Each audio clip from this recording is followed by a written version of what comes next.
सुप्रभात दोस्तों, welcome to S2 classes, Subra Saraswati classes. तो बहुत सारे बच्चों का एक बहुत ही अच्छा टॉपिक में कंफ्यूजन था और वो टॉपिक है डी एंड एफ ब्लॉक का।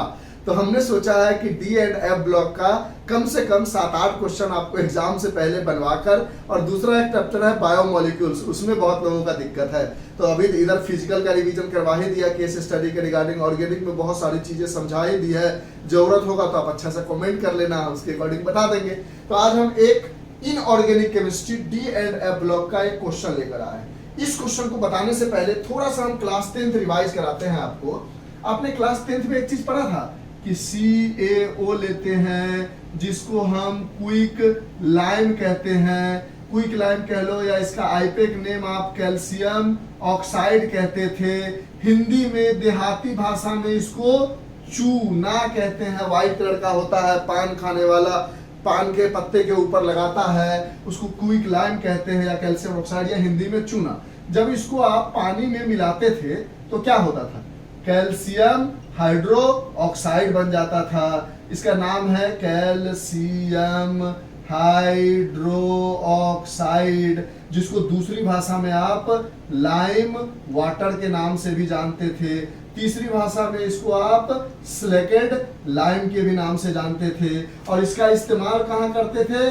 व्हाइट वॉश के लिए यूज करते थे। घर में व्हाइट वॉश करने के लिए व्हाइट कलर का चूना खरीद के आपके मम्मी पापा लाते होंगे, उस चूने में पानी मिलाते थे तो बुलबुले जैसा बाहर निकलता था। यानी ये एक एक्सोथर्मिक रिएक्शन है। क्लास 10th में पढ़ा होगा आपने कि जितने भी कॉम्बिनेशन रिएक्शन होते हैं वो एक्सोथर्मिक होते हैं। यानी ये रिएक्शन एक, सारी चीजें समझ लो, दिक्कत क्या है, आएगा नहीं तो कोई प्रॉब्लम थोड़ी है नहीं समझने में। एक्सोथर्मिक रिएक्शन है, यानी चूना में पानी मिलाया तो कैल्शियम हाइड्रोक्साइड बना, इससे व्हाइट वॉश करते थे। अब व्हाइट वॉश करने के समय क्या होता था कि हमारा वॉल पहले दिन में अगर व्हाइट वॉश करते थे तो फेडेड कलर का होता था, और 2-3 दिन के बाद उसमें चमक आती थी। जैसे अगर मान लो ये वॉल है, इस वॉल को व्हाइट वॉश करोगे ना पहले दिन, तो वो पानी की तरह फेडेड कलर होगा, और 1-2 दिन छोड़ दोगे तो उसकी कलर शाइनिंग हो जाती थी। ऐसा क्यों होता था? तो क्या होता था कि ये जो स्लेकेड लाइम बनता था वो एटमॉस्फेयर से कार्बन डाइऑक्साइड को लेता था। कहां से? एटमॉस्फेयर से कार्बन डाइऑक्साइड लेता था, जिसकी वजह से ये कैल्शियम कार्बोनेट में चेंज हो जाता था और पानी बाहर निकल जाता था। इसको हम कहते थे लाइम स्टोन। क्लास 10th की चीजें याद होनी चाहिए, अगर ये याद है तो ये भी बन जाएगा। इसलिए बता रहे हैं कि 10th 12th सब साइंस एक है, समझो।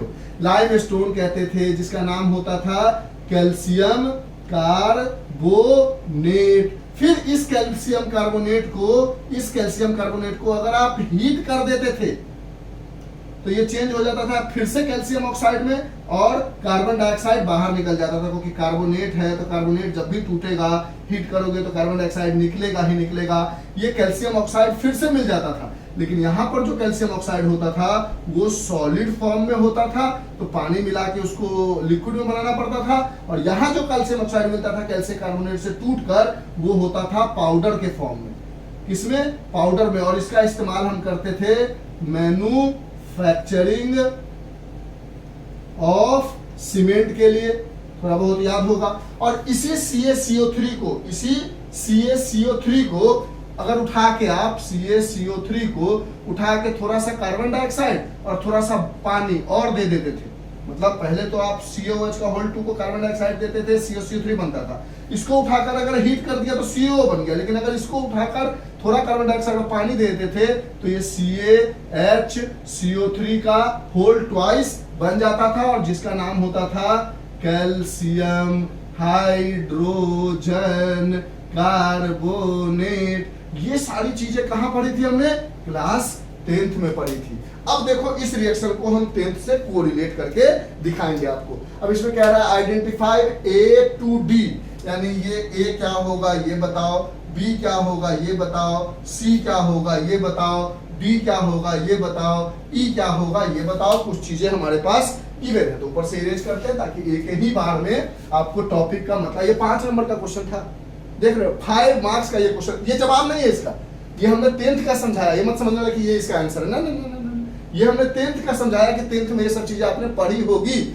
क्या बात कर रहे हो सर, 10th में कहाँ पढ़ाई की थी? कोई बात नहीं, तो यहाँ पढ़ लो, ये हम जानते थे कि भूल गए होंगे, इसलिए हमने यहाँ बता दिया। अब हमारे पास सबसे पहले है CuCO3, जो एक CuO बन रहा है और एक तरफ कोई कंपाउंड D बन रहा है, यानी हमारे पास सबसे पहले है CuCO3। तो जब भी CuCO3 टूट रहा है तो एक प्रोडक्ट पता है CuO है, दूसरा प्रोडक्ट क्या बनेगा D।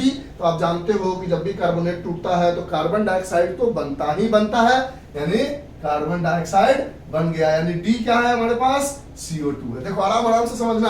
अच्छा, अब इस CuO को हीट कर रहे हो, इस CuO को आप हीट कर रहे हो किसके प्रेजेंस में, कॉपर सल्फाइड के प्रेजेंस में हीट करोगे तो क्या बनेगा, तो ये कॉपर बन के आ जाएगा और SO2 बाहर निकल जाएगा, यानी A कंपाउंड क्या है, कॉपर है।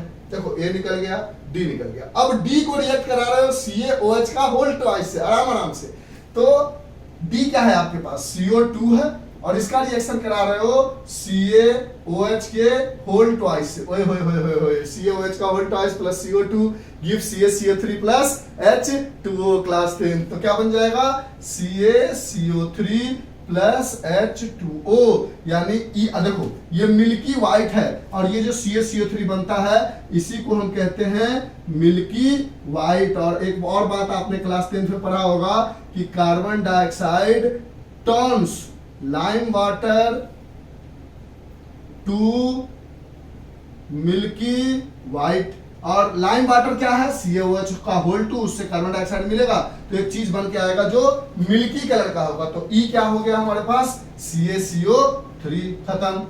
अब इस CaCO3 को फिर कार्बन डाइऑक्साइड और थोड़ा वाटर दिया तो CaHCO3 का होल ट्वाइस बन गया। तो A मिल गया, D मिल गया, E मिल गया। अब B चाहिए और C चाहिए, इन दोनों को समझना बहुत इंपॉर्टेंट है। ये 10th लेवल पर नहीं, अब ये D block and F block level पे बन के आएगा। यानी सबसे पहले CuCO3 दो पार्ट में टूट रहा था, हमने तोड़ लिया, CuCO3 टूटा, CuO दिया हुआ था तो बचा हुआ CO2 हो गया, यानी D हो गया CO2। फिर बोला CuO को हीट करोगे CuS के प्रेजेंस में तो कॉपर और सल्फर डाइऑक्साइड बना लेगा। तो A क्या है, कॉपर है, तो किसकी बात करना है हमें, तो कॉपर है ये। फिर इधर D को CO2 से को CaOH का होल ट्वाइस से क्लास 10th, तो मिल्की व्हाइट मिल रहा है, CaCO3 बन गया, यानी E हो गया CaCO3। उसको फिर CO2 और H2O से रिएक्ट किया तो CaHCO3 मिल गया, यानी A पता चल गया, D पता चल गया और E पता चल गया। अब B चाहिए हमें, ठीक। हम कॉपर को HNO3 से रिएक्ट करा रहे हैं, देखो तो B चाहिए, ये भी आसानी है, ये DNF में नहीं जाओगे, HNO3। अब दिमाग लगाओगे कि HNO3 क्या है, एसिड है, और क्लास 10th में हमने पढ़ा है कि acid always gives H plus ions. Acid हमेशा हाइड्रोजन आयन देता है, तभी तो वो इलेक्ट्रिसिटी को कंडक्ट करता है, यानी ये HNO3 टूट जाएगा H प्लस NO3 1 माइनस में, और कॉपर जो है वो इससे रिएक्ट कर जाएगा तो बन जाएगा CuNO3 का होल ट्वाइस। होल ट्वाइस क्यों, क्योंकि कॉपर का 2 इसका 1, और बाहर में हाइड्रोजन गैस निकल जाएगा। यानी आपको ये भी पता चल गया कि B क्या है हमारे पास, CuNO3 का होल ट्वाइस। यहां तक कोई दिक्कत। अब लास्ट चीज हमें C बताना है, क्या होगा, इसको रिएक्ट क्या करा रहे हैं, NH3 से।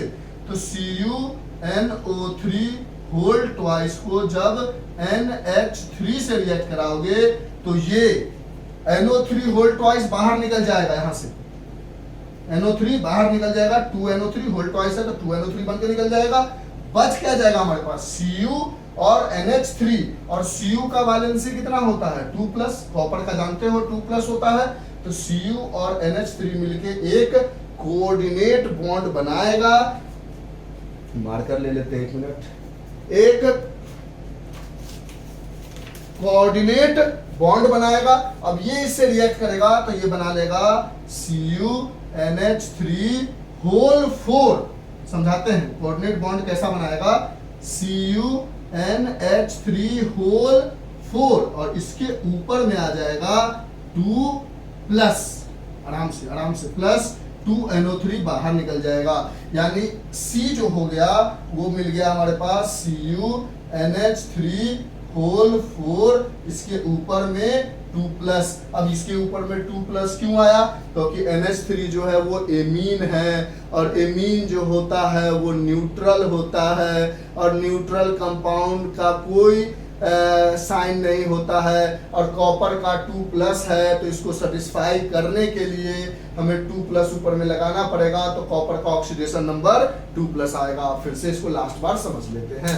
हमारे पास CuCO3 था, वो CuO+ किसमें टूट रहा था, CO2 में टूट रहा था, क्योंकि कार्बोनेट है तो कार्बन डाइऑक्साइड देगा। फिर उस कार्बन डाइऑक्साइड को लाइम वाटर से रिएक्ट कर रहे थे तो कैल्शियम कार्बोनेट बना ले रहा था, तो D और E निकालने में कोई दिक्कत नहीं था। इधर साइड में कॉपर ऑक्साइड को जब कॉपर सल्फेट के साथ रिएक्ट कर रहे थे तो कॉपर बाहर निकल जा रहा था और सल्फर डाइऑक्साइड हट जा रहा था और हवा में उड़ जा रहा था, क्योंकि ये एक गैस है।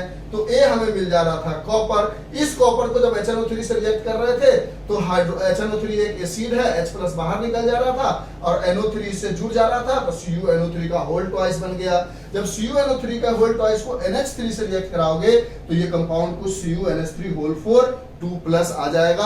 और ये जो क्वेश्चंस बता रहे हैं इसको इंपॉर्टेंट की तरह समझ के चल रहा है। हमने अपनी तरफ से आपको पूरी समझाने की कोशिश की है। अगर ये लास्ट वाला कोऑर्डिनेशन कंपाउंड का नहीं समझ में आएगा तो एक बात ध्यान में रखना है, NH3 है, NH3 का होल 4 जाएगा, ऊपर में 2+ इसलिए आएगा क्योंकि NH3 एमीन्स है, एमीन्स न्यूट्रल कंपाउंड होता है, ये 0 होगा तो इसको मानोगे X + 4 × 0 = 2 लिखोगे, तभी तो X की वैल्यू 2 आएगा, यानी कॉपर का वैलेंसी 2+ लाने के लिए इसके ऊपर 2 लगाया। ठीक है, जितना इनऑर्गेनिक में समझाया जा सकता है, कितना टाइम हुआ,